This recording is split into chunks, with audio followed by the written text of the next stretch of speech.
All right. Sounds a little loud. All right. Let me give you my updates for the day, and we'll get to all the questions that you have. First, an update on Miraflores Park. The community advisory group will meet Friday at 10 a.m. As you guys know and have been reported previously, Adrian Walker in our planning department has been heading up that group, and it'll be here in Hagler at 10 a.m. And they will be updated on the latest ground study conducted by Terra Explorations as part of that National Park Service grant. You may recall that because of what we found in the initial study, we decided to expand the study area. We went off of some old maps that kind of showed a general area where the site may have been, where we believe it was located. When we got that data back, we realized there was some of those potential, the evidence of some of those unmarked burials where it was closer to the edge, so we decided to expand that. And so now that survey covered the entire park, and it showed. I'll give you the general gist, and I'll let the group get into more details on it. But the results were 80 possible unmarked burials. There were 45 identified in the first survey, and now another 35 that would bring us to 80 with the new results. Obviously, we're researching best practices for memorializing the site, as we have been, and that's a big, I would say, the most integral part of the community group is to, once we have all the information, that we share that with them, get their thoughts, and figure out what our path forward is in terms of commemorating the site. And again, very appreciative of Adrian Walker for taking this on. Also was doing Galvez Week last week, so we've been keeping her busy, and she's doing a great job.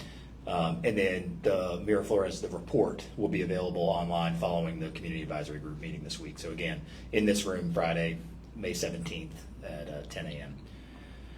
Downtown noise. Want to talk about a joint initiative. We had a kind of a final meeting yesterday amongst DIB, myself, administration, and our police department, in just making sure that we're all on the same page of how enforcement will work.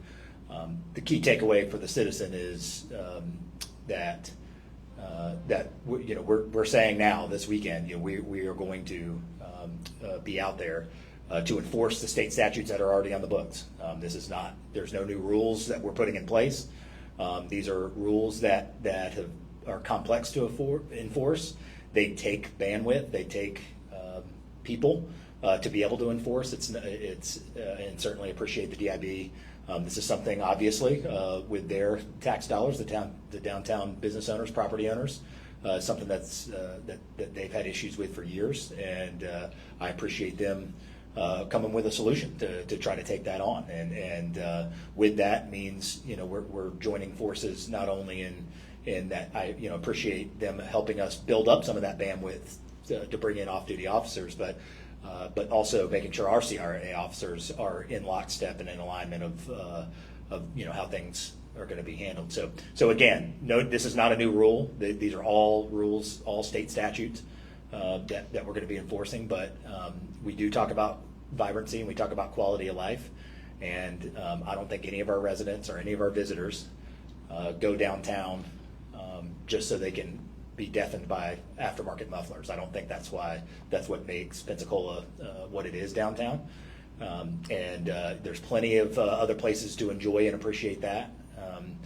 And so this is something that we want to continue to have a good quality downtown experience for our residents and our visitors. It's something that we're going to pay closer attention to. So this is a joint initiative between all of us. And again, I appreciate Walker and the DIB stepping up to help us with this, and of course our police department for doing so. They're again not new, and also I'll probably be asked. I'm sure y'all have some questions. Happy to answer those. I The tickets between moving and non-moving range from $116 to $166. It's one or the other, depending on what the violation is. And obviously, the police department can give you as much specificity as you would like in terms of what those are. But the big ones I can say from a high level, aftermarket mufflers that create additional noise are prohibited by state statute. So that is, again, not a new thing. And that would be one of the violations as an example. And you'll see in the statutes as you guys research that, different distances and based on, and it's all involved inside vehicles. It's not, we were asked the question, well, what does that mean if someone has an amplifier playing a guitar on the sidewalk? The state statutes we're referring to are within moving vehicles or operating vehicles. Those are two completely different things. So anyway, this effort will start May 16th, and to be fair to all of our citizens, if this is something that if you're one of the folks that do appreciate this or want that frequent doing this downtown, we wanted to make sure that there was a clear heads up that this was coming. That was another reason for the delay. We didn't want anyone to feel like we were changing behavior or doing anything in the middle of the night without anybody being transparent about it. So this is that official notice that we'll start this on Thursday alongside, again, PPD and DIB, and we'll see how things go. Update on the airport. I had a call with national leaders at TSA, Rick Scott's office, and of course Matt Coughlin and others at our office, the TSA office in Jacksonville. Was very appreciative of the TSA putting that together. So probably a dozen plus of us on the phone call to talk about different progress. We are pleased so far with the additional staffing and how that is going. I shared with them anecdotally, I'd flown out last Saturday, and that was probably the best I've seen from the entire process work, from speed to someone on the floor kind of overseeing things. It felt like a completely different process. That's just one citizen using the airport anecdotally, but it was interesting. They did share with us that our passenger numbers showed that we should have about a 33% increase in TSA staff. And you say, well, how does that happen? Well, their process, which makes sense, is they're analyzing this every year, and then sometimes with delays, it might be 18 months or 24 months before they reanalyze staffing. So as you guys have well documented, we've seen such explosive growth at our airport that not having your finger on the pulse, but once a year or once every couple of years means you might have a situation like this where you end up with being significantly underneath where we should be staffed. So in the passenger counts, they did notify us as well, actually support having 5 or 6 lanes. We only have 4 now. I'm not as focused on that as say adding a 5th lane or a 6th lane as I am as getting the 4 lanes that we have staffed. I think that will go a long way, and not having empty lanes that are operable, which is I think where what got us into this situation to begin with. So I am pleased with that progress, and I talked with Matt. I believe there is some possibility if we were going to go down the road of adding a 5th lane in the current structure, it could be possible. But I'll say when you start getting to a 6th lane, we're talking about a new terminal and a new concourse, which of course is already in conversation right now. So as I half jokingly shared with TSA when they mentioned that, I said, well, if you'll put that in a letter so I can put that in our grant request for the new terminal, I would very much appreciate it, because now it's not just us feeling like we want or we need the additional capacity, but it's also TSA saying, hey, with the passenger counts you already have, you should be at 6 lanes. So anyway, so I was very appreciative for that, and I mentioned to them, you never want to be in service recovery, but service recovery is it's paramount to good business, and I have to give TSA credit for service recovery. We identified a problem, and they've jumped on it, and we've had better communication and better understanding of where we are as a whole, and lesser wait time so far in this small sample size. Thanks to that. So I am appreciative of them jumping on service recovery for us. While we're talking about the airport, a couple things on parking. We've added an additional 100 spots by turning the employee overflow lot into a flat rate lot. You may have seen that. That's just north of Economy Lot 2 along Francis Taylor Boulevard.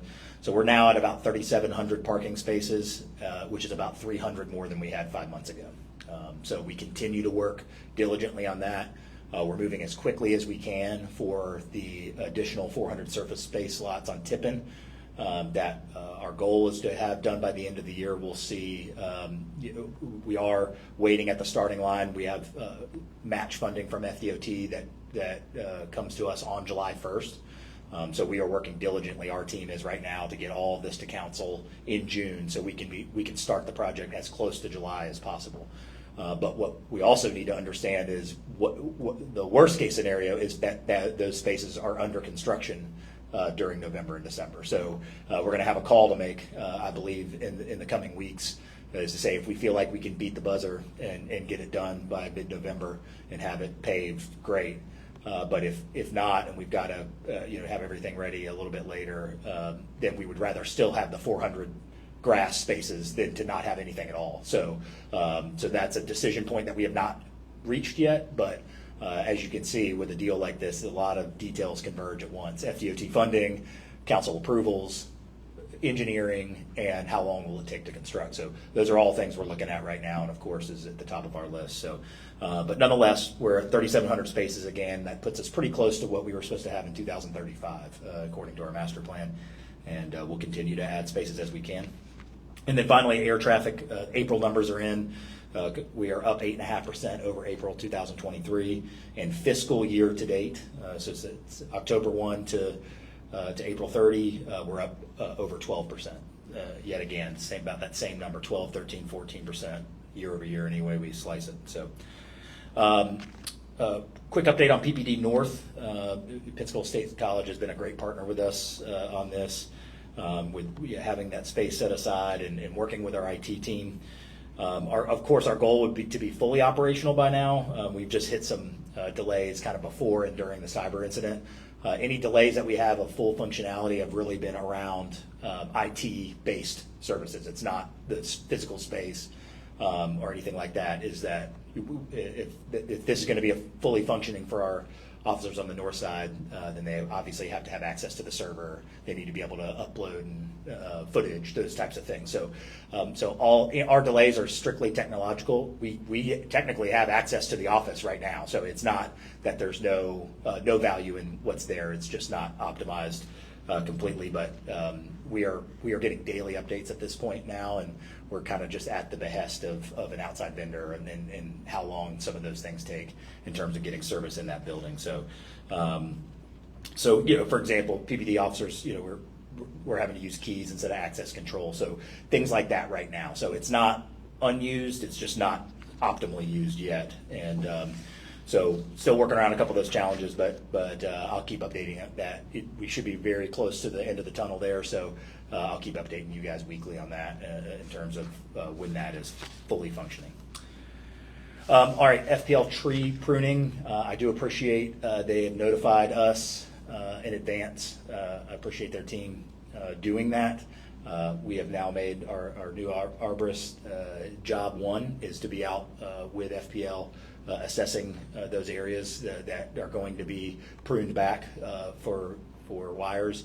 As you may recall, we had that happen once since I've been the mayor on 12th Avenue, and we met with FPL and asked that we be in better communication about when that's going to happen. So I appreciate them reaching out and doing that. So the crews will be pruning trees May 20th to May 31st, weather permitting. They'll start around 6 a.m. to go to about 4:30. It's a lot of the downtown and kind of west side, southwest side areas of town. So Chase Street south to Bayfront, Waterfront west to Barrancas, and there'll also be some small areas A to F, Chase to right, and they'll be clearing space between the trees and the power line. So they'll use 14 two-person crews, and there'll be a supervisor and an FPL arborist on hand in support of these efforts. I've asked that our arborists make this the top priority for him as this project moves through. So I do ask if you have a tree permit out there or something, and you see if you have a little bit of a delay in the next week or so, I might be the cause of that. So just I appreciate your patience as we make sure that we're focused on this volume of tree pruning and making sure that it's done in the most optimal way possible. I think that is it for all my updates, and happy to take any of your questions. Yeah. For the noise ordinance, Mhm. how will, because I know part of it is if you're playing music or something Mhm. too loud in your truck, how can that be kind of proven after the fact with citations? Like, how are they going to stick with something like that? Yeah, well, different cities do it differently. There's a lot of myths around this. As an example, one is that's been discussed here locally is, well, can you put sensors on, detectors on light poles, things like that that have that.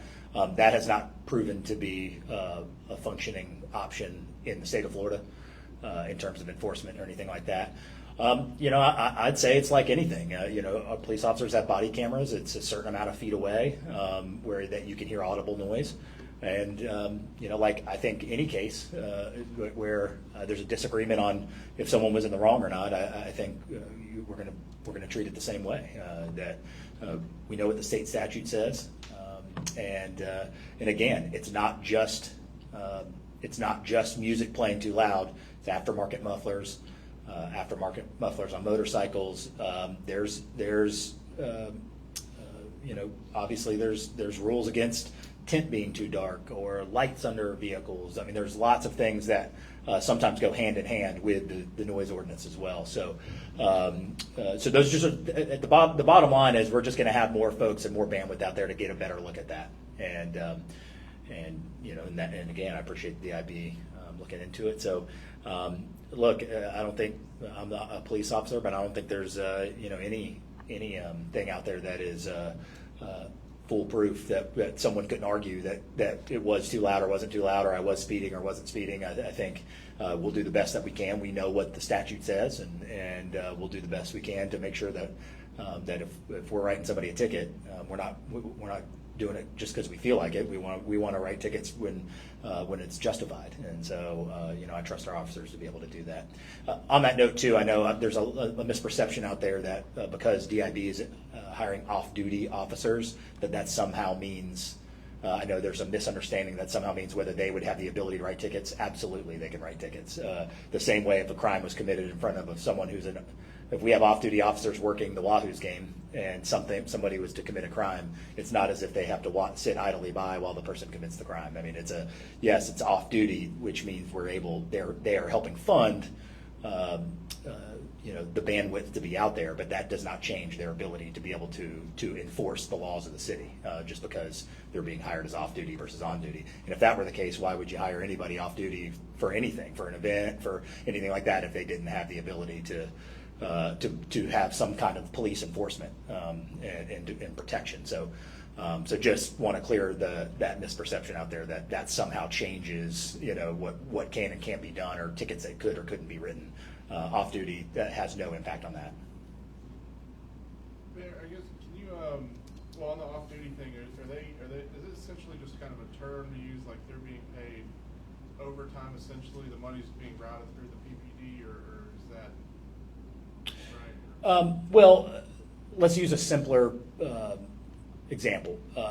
If someone has an event, they have a New Year's Eve party or whatever a bar does, or a restaurant or a private citizen, you can offer to at your cost, you can go to the police department and hire off-duty officers. The folks you see at Mardi Gras, at the parades, a lot of those, they may be in uniform, but they may not be on payroll of the city. They might be hired by that organization, that group, that festival, those types of things. Most oftentimes when you're at a festival in the city of Pensacola and you see officers there, it's part of the requirement of having a permit for Seville Square or something like that, is that you have a certain amount of officers that isn't going to be at the cost of the citizen. It's going to be at the cost of the event organizer, as an example. So that's a more traditional use of off-duty. So ultimately what the DID is saying is, hey, look, we understand that within the confines of operating a police department, the city cannot afford to have 2 or 3 or 4 people standing near Palafox and Jefferson at all times during these exact hours because we're asking you to do that, right? When you start to get to that specific of a request, then again, that's what I'm appreciative of, is they're saying, hey, we're willing to be part of the solution to help fund the ability to have those people in those places that you wouldn't otherwise be able to do in our normal police operation. So we do have CRA officers, and that was a big part of our conversation yesterday. It's not just when the off-duty officers are there for the DIB or they aren't, is how do we continue to have alignment on that when our four CRA officers are down there, that, what is our plan? So just making sure that we are in clear communication on all that. So that doesn't mean that the only people that will be paying attention to the noise ordinance is going to be off-duty officers paid by the DIB. I mean, our CRA understands this initiative's going on too, and they'll be paying a closer look at this. Like anything, we have issues with speeding, we have issues with pedestrian injuries or fatalities. We're going to pay closer attention. It actually came up in an unrelated conversation. We as a community are not real good about understanding what a crosswalk is, and I mean, that would be another initiative I would like to look at moving forward, is that when someone's in a crosswalk, that when you go to other parts of the country where they're a little more understanding of what a crosswalk is. Sometimes we aren't. We're used to the car. We're addicted to the car. I get that, and we're not unique, but that would be another example where it's not uncommon for us to see a problem and say, all right, well, let's take a deeper dive into this and see if we can if this can be a positive change of behavior in terms of following the rules that are on the book. So we can't be all everywhere all the time enforcing every rule of the city and state. That's an impossible task, but sometimes when we start to see a big enough need, we'll move those things around to try to kind of back some of the issues that are starting to become more and more frequent. And that leads into the next question is, I guess, obviously the DIB is paying for this, but why the focus on downtown about this issue? Is this ordinance forced citywide? Yeah, as a matter of fact, we are because how I am data wise, we're actually even changing some back end things at the police department so we can keep very close track of specific warnings, tickets, all those things. I mean, obviously we keep track of those things, but it's how we put them in the system is actually from this point forward is going to be even more enhanced, that we're going to be able to say this number in this location. But no, our police officers will tell you that this is not an unused ordinance, and it's not only used downtown.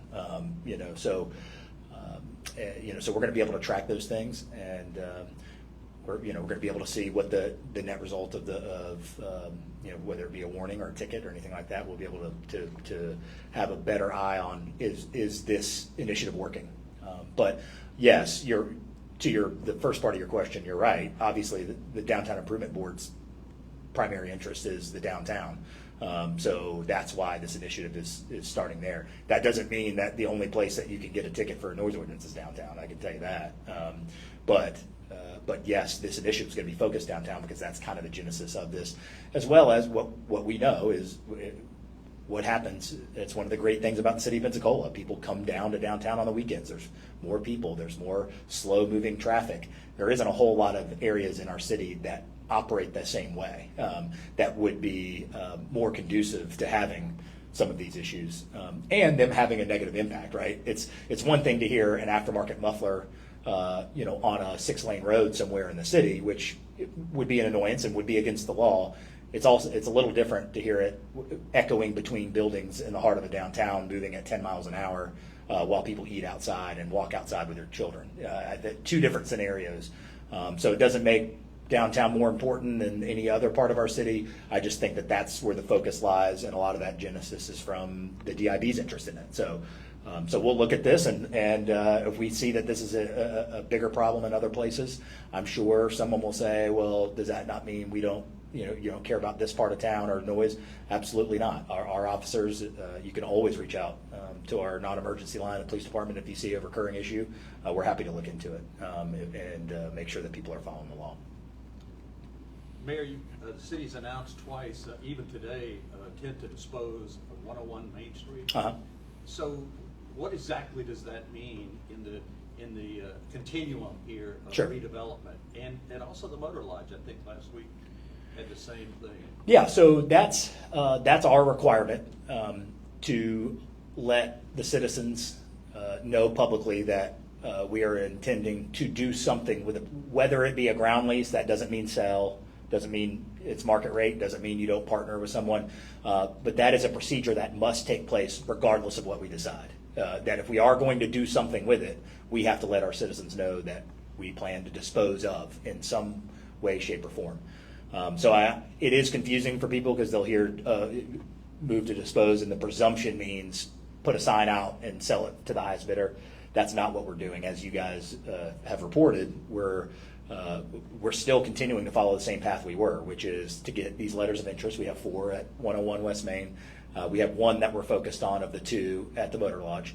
But we want to go ahead and start that process because what we're about to do, let's use 101 West Main. What we're about to do is we're going to continue to, you probably saw from the previous meeting, we haven't eliminated any of the 4. We're going to just now continue to ask for more information, more financial information. You know, we want to make sure these projects get done. So, but regardless, there's no point where we would be able to transact anything at that property without this disposition happening. And I think in fairness to the folks that did, for those 4 that put in letters of interest, I mean, hypothetically, right now during the disposition, anyone can call us. Someone could call me today and say, I'd like to buy this property for X amount. That's not, obviously, we have publicly noticed the letters of interest and all that. So we just feel like we want to go ahead and get that done on the front end. This has been widely known, widely publicized that we were looking for people interested in this property. So it's just going ahead and getting that done now versus getting that done later. That still has to come back. Any agreement's going to come to the CRA. In other words, if there's no concern of there's not going to be able to be an independent decision by me or anyone that's going to say we're going to do X with the property without the CRA or the council knowing about it. So whatever agreement that we come to, or whichever of those 4 people ends up being the one, we would obviously propose that to the CRA and make sure that they're good with that agreement, like Maritime Park, like any of these other projects. So we're really just getting kind of a formality completed ahead of time, and not waiting till the very end and then having to wait 30 days after we kind of already know which way we're going. So we're going ahead and just knocking both of those out now. What's the next steps? 101 Main Street. Yeah, so 101, I know, I don't know when the meetings are. I know our CRA staff has been meeting with all 4 individually to get more information. Remember, a couple of those proposals were a little more fleshed out than the others. But no one had done anything to disqualify themselves in the early stages. But that's the good thing about letters of interest. We're able to now tighten the screws a little bit more and say, hey, within 60 days, we want to see X, Y, and Z. And then within 120 days, we want to, let's see who's serious about it. And my goal right now, y'all have heard me say many times, my goal right now in these projects is someone who's going to get a shovel in the ground. That's, yes, it's going to be a good deal for the city. We're going to protect the interests of the city, no doubt, but or we won't do it. But the bottom line is, we've threatened projects for years and years. We got to get projects going, and that's my primary focus. Is I'll take 1 less floor or a couple less units or a couple less parking spaces if it means it actually happens. And so that's the challenge we put on Maritime Park. That's the challenge we put on these projects. On that issue, there was, I think it was the last city council meeting or CRA meeting, there was some discussion from some of the council members about moving this whole thing into an RFP process. Is that the direction you're going with this, or are you going to try to keep it under this process? RFP process in which, for which one? Like a city, like my understanding is it would be, like the city would write up a request for specific proposals. We want to see X amount of units, that kind of thing, and then put it out to. Yeah, the normal letter of interest process is that, I guess it's a little bit of a process of elimination. What's good about letters of interest, so remember, why did we do it that way? It's important to understand the why.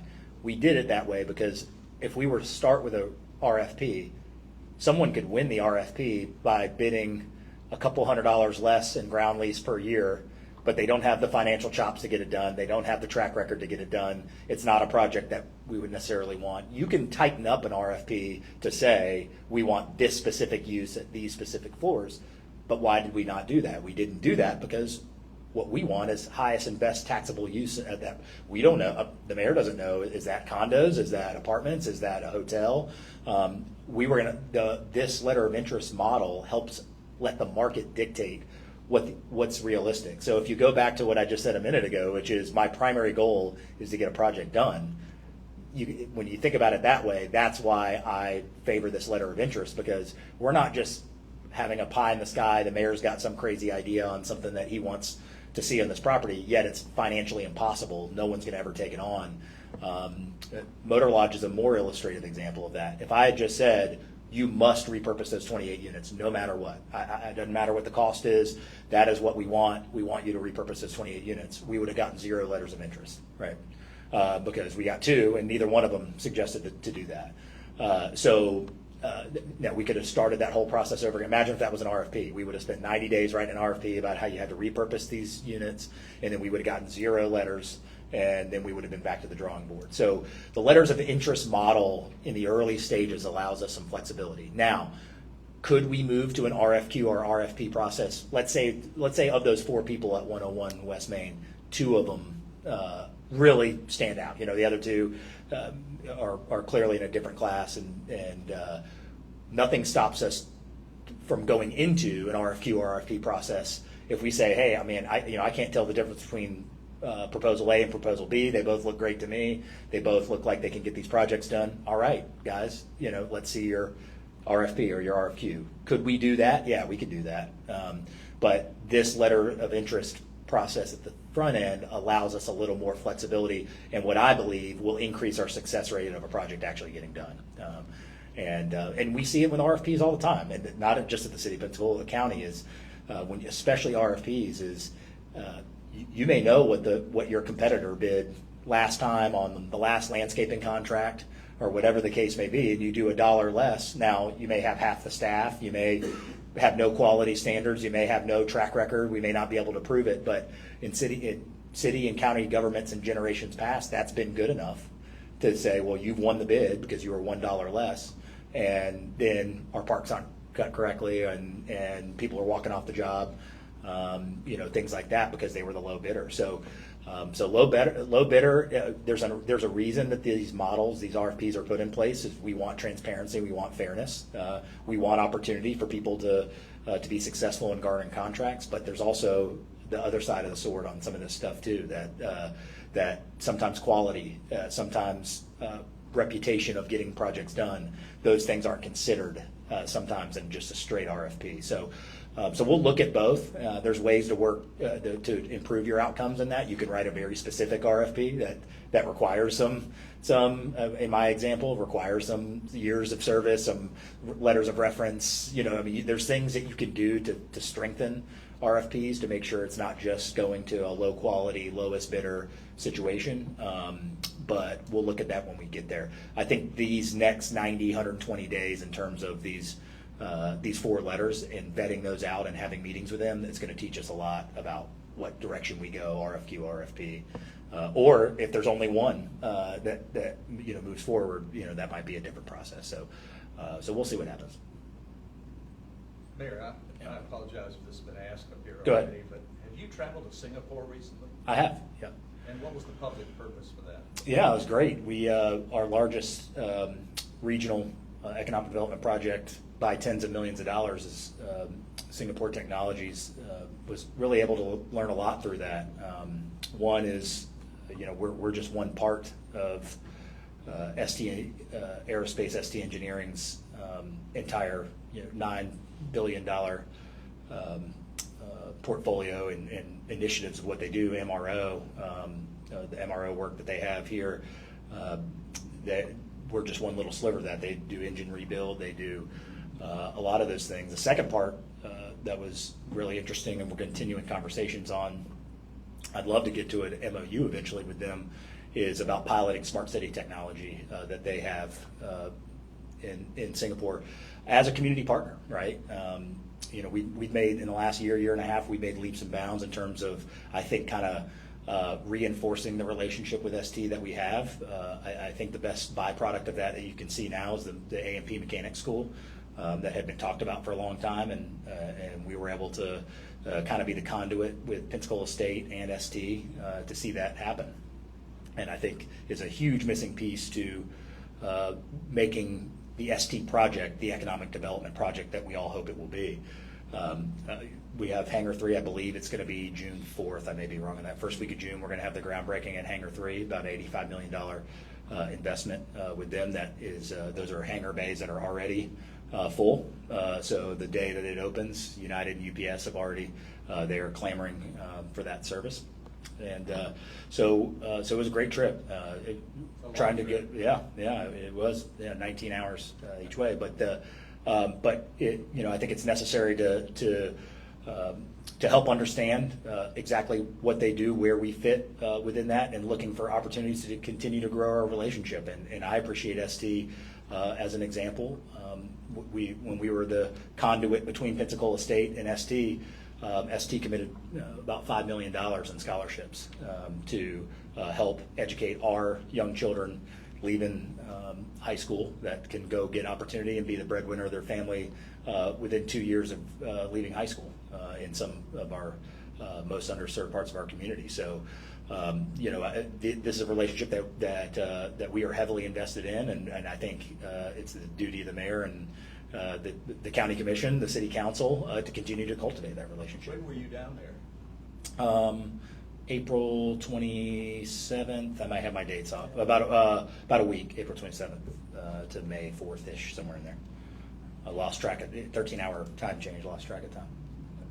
Do you have, or do you know if the police department has started strict enforcement of the panhandling ordinance? And if so, do you know about how many citations? Are you the public safety ordinance in the roadways? I have not. I don't have an update offhand on warnings or anything like that.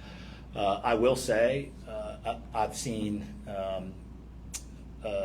an improvement in visible homelessness in the roadways. I would say downtown recently in the last 30 days or so, and I give a big credit to that to really more so primarily a community response team. Getting out there and like I said, trying to get people into services that are looking for a hand up and trying to get them opportunity, whether that means a bus ticket home or to some services that are available here. And we had a bigger conversation about that issue as a community yesterday at Civicon, and having John DeCarmine in town, who I've brought on to give us a roadmap of what a emergency low barrier shelter would look like. And I thought that was a really good conversation, and probably a much harder conversation for this community than it was 5 years ago. Of understanding the stigma or the myths around what a low barrier shelter is or isn't. Sometimes people think low barrier shelter means no rules. That's not what a low barrier shelter is. It just means that when you have barriers at your shelters, you're eliminating about 90% of the people that are visible homeless or that are in the most need because they whether they haven't had a drink in 30 days or that they go to church or that they have to volunteer or those types of things. So there's roles for every level of barrier and shelter, but I thought that was a really good step forward in our community about really trying to understand what a low barrier shelter is. So I'm looking forward to getting that information back. But in terms of number, I guess Mike at PPD could probably give you better exact numbers on how many warnings, how many. But what I could tell you is I've seen, since that's gone in place, just personally, I've seen less folks out dangerously out on the roadway, taking items in and out of car windows. Mayor, the governor just announced Friday another tranche of state money to communities to enhance their military support and readiness. Pensacola, are you satisfied that Pensacola plays in that game to the level that you believe we should? I haven't. Pensacola wasn't on that list, by the way, but yeah, Jacksonville and other places were. I haven't seen that. Yeah, I haven't seen that list or what the circumstances are around it. I think that's a conversation for the community that continues to this day. Obviously, fitting to ask that question. We have Navy Days for the first time starting downtown this weekend. And I think that's the general question we all work around within our community is what is the best marriage of not being in the military but continuing to support because we know what such rich economic value that the military presence has in our community. So one of those classic things that y'all hear me say all the time, it's not our job, but it is our job, and there's a balance there. Our leadership at Pensacola NAS can't go to Washington, D.C. and ask for money. I mean, that's not how this works. So sometimes we have to be those community advocates. We know we've got the West Florida Defense Alliance. I know the Chamber's involved in that. I've personally been involved in that, in some way, shape, or form. So it's one of those things that I don't know that has a whole lot of clarity in single direction, but I think we're getting there. I think we all understand the value of it. And as months go on, and even things from Navy days to just having better communication amongst all the community leadership about what we do to protect and preserve our military presence, I think is valuable. And I've noticed since I've started, I think we've started to get a little more alignment, around that. Obviously, if we're not on that list and there was some funding that would help us do that, obviously it would be I was disappointing. just thinking about Pensacola Airport. I think the number of sorties, and I'm looking at this anecdotally, Yeah. at Pensacola Airport in direct support of Navy flight training may equal the number of sorties at NAS Pensacola. Yeah, And it it might. would seem to me that that would be a natural alignment if the governor's given away money to help community support. Yeah, we'll certainly look into that. And the story as old as time is sometimes over here in the Central Time Zone we got to make an extra visit and punch above our weight class a little bit more than other places. And I don't blame anybody for that. I think that's the reality of our geography sometimes. And I've been proud of the way that we've been able to do that so far. We don't win them all, but I do know that we are very intentional, and we try to do the best job that we can to wave our hands and yell a little louder over here to make sure that our needs are met. In a state where the vast majority of the population is significantly to our east and south. So we continue to work on that. I'm proud of our track record of that, and if there's ever opportunities like that, we'll certainly look into it and see if there's something we can do. Mayor, can you talk about the faith-based affordable housing summit, its purpose, goals, anything at all? You talking about the Just Pensacola meeting? I think, yeah. Not necessarily. I mean, they asked me to come speak, and I did. As you guys know, we've had our differences, but I think I don't want to speak for them. I think I've shown that we have a lot of alignment too. That it may not be the exact way that the group had envisioned it, but I feel confident in that. Agree or disagree, I've done what I said I was going to do, which at the time, that group, people in our community, I still get criticized, people in our community that I only want to do market rate this, or I only want to do that. I think we're showing month by month that that's not the case, and that whether it's community land trust, whether it's the motor lodge, whether it's the what Just Pensacola agrees on and I agree on wholeheartedly is we got to attack the problem at scale. Now, they may look more at rentals. We may not be able to look at it that rigidly. What you've seen us do is to try to seize opportunity, and whether it's property we own, whether it's property we acquire, whether it's the home builders coming and using a couple scattered sites. We're trying to be as inventive as we can in terms of improving the housing crisis. And so, maybe not everybody in that group agrees with me still today, but I think it's probably a different tenor today than it maybe was before, when I didn't really know them and they really didn't know me. And that's okay. You got to prove yourself in this job. You can't just talk about it. So, and we still have proven to do. These projects aren't done. But I think I've been able to show in a year and a half that we have a lot more alignment than we have disagreement on trying to attack this problem at scale, and knowing that this is not going to be solved one house at a time. And so that's what we'll talk about. And they invited me, and I don't only go to places where everybody agrees with me. So more often than not, I don't. So I'm happy to. I appreciate that invite. I'm grateful for that, and I'm grateful for their effort. That this is not something the same way. this isn't something I have to do. It's not something they have to do to care about this. They got other things they could be worried about too. And so we all want the same thing, good, which is good, positive help for our housing crisis. And so happy to come chat with them about that.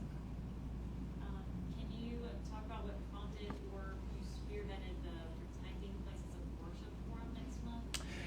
And what will be activated in churches regarding security, if any? Yeah, DOJ have reached out to us that they were doing these summits around, I don't know if it's around the country, certainly I know around the region.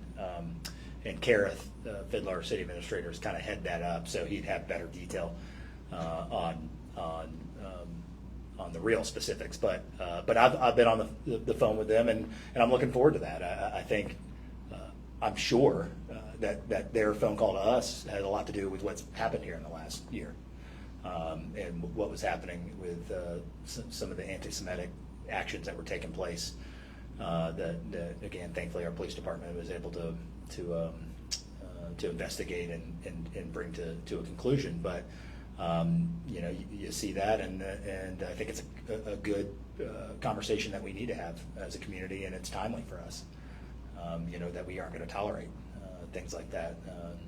No matter where you worship, I think that's wherever you go, that you go there because it's a sacred place to you, and it's a safe place for you to worship, and so any way we can continue to preserve that in our community, no matter what church you call or what building you call your place of worship, I think that's a good thing for us. So certainly we were welcoming them with open arms and looking forward to that next month to have them and for us to have a conversation as worship leadership, as church leadership, to come together and say, how do we continue to make this a safe place for everybody? So my last one, it's kind of got two parts. So the church that owns the old railways bus station is already getting fined. Mhm.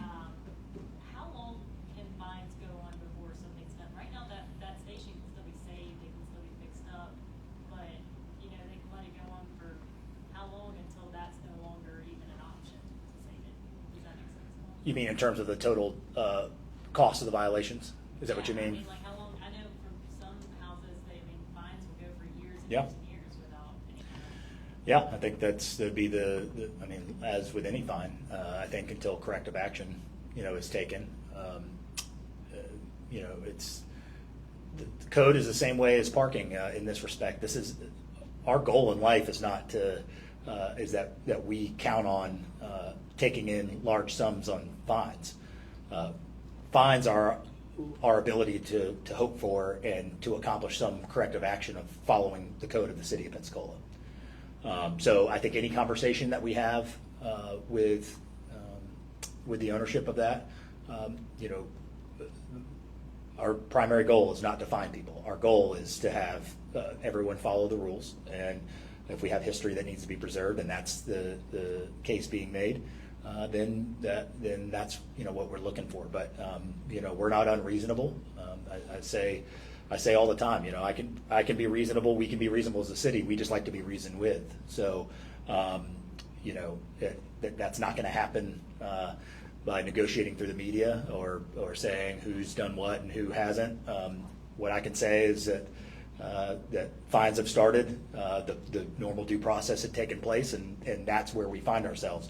That doesn't mean that we don't want to be helpful or we're not willing to come up with and get to an amicable conclusion. But there's other parts of this process. If you change any building more than 50%, you've got to adhere to the codes of that property. So if it's going to be a parking lot, for example, well, it now needs stormwater on it because it's now changed by 50. So there's a lot of circumstances around this that can't just be, hacked away through the media. And that's what I'd suggest is, that if they want to have a conversation, I think they've had a conversation with our city attorney's office. I'd continue to do it that way. I've answered the questions you guys have asked me as it pertains to the rules of the city. And we don't want to put anybody in a bad spot, but if we don't have rules of the city, then how do we enforce? We can't do selective enforcement, and this has been something that's gone on for more than a year. So, I want to be helpful. I want us to all come to a good conclusion on getting what the city wants, which is the adherence to code, and what whoever the person that has a code violation. I think you could go back to our records over the years, and many times we've worked with people to get into compliance. Sometimes it's a misunderstanding. Sometimes it's it can be all sorts of issues. But again, our goal is that this is not a revenue stream. This is our goal is for us to get to a positive conclusion. So and make sure that everyone's following the rules. So happy to have any conversation with anybody that has a code violation pending, and see if we can get to a place that is amicable for the city and amicable for the property owner. And then just following up with that, I know you're probably tired of hearing it, and it was before your administration, but it's very similar to the Malcolm Young gym, Mhm. that just went on. The only difference really is that gym, as far as I know, wasn't fined for any of these things before it had to be demolished. Mhm. I mean, how do you compare the two? Well, yeah, I get. Well, simply, first of all, there is no historic significance at Malcolm Young, so I think that's a significant. And by the way, I've never claimed to be the historic building expert in the city of Pensacola. I follow the guidance of the people who are. So I know argument being made is, oh, well, maybe this Trailways building isn't historic. It's the Greyhound building, or it's down the road. Look, if historic experts agree on that, I'm not trying to be a historic expert in any way. Then take that up with the historic experts that say there's some historical significance. So in the case of Malcolm Young, yeah, I think that's the most important differentiator is a building falling into disrepair that didn't have historic significance versus one that at this point has been conveyed that it does, is a clear delineating factor between the two. Again, at the end of the day, we want what's best for the community as a whole. We want to be consistent and people following the rules. And so, again, this is not something that happened overnight. This is not something that we woke up to one day. This is a conversation that's been going on for more than a year. And so it's coming to a head now because fines have started. But if that's what happens sometimes when you start to enforce the rules, is now hopefully we're getting to a place of trying to collaborate and understand how we can get to a positive outcome. Anything else? All right, thanks guys.